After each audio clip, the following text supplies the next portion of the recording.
Yeah, that's right. Valley Metro is confirming that they had to reroute their service for a moment while protesters were marching along Central.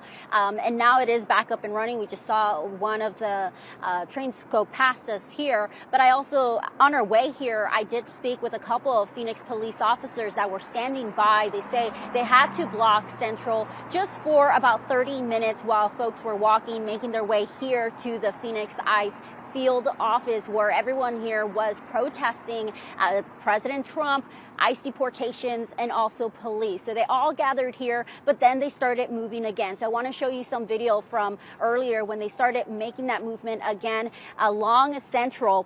This was more than 100 people that started marching.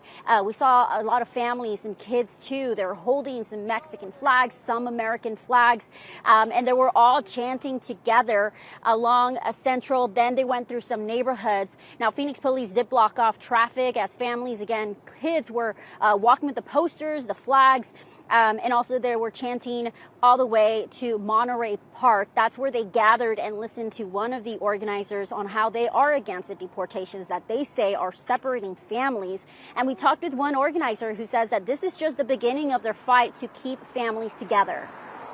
I do have friends and family members that are currently without status, and to me it's affecting my own community, my own family, and I've seen my neighbors, my peers, my patients. I'm in the medical field, and I've seen people afraid of these mass deportations, which is why we're out here in the streets telling that this can't happen, that this needs to be put a stop.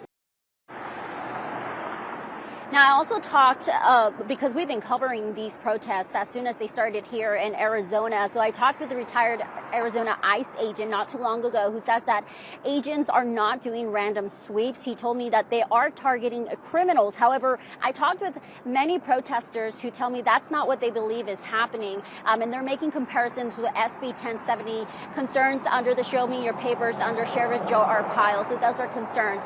But what we do know is that they have more protests coming up this week, and they want to raise their concerns with the Maricopa County Sheriff's Office. So that's happening this Wednesday. We'll keep following this for you. Reporting live in Phoenix, Casey Torres, Arizona's Family. Casey, thank you. We want to give you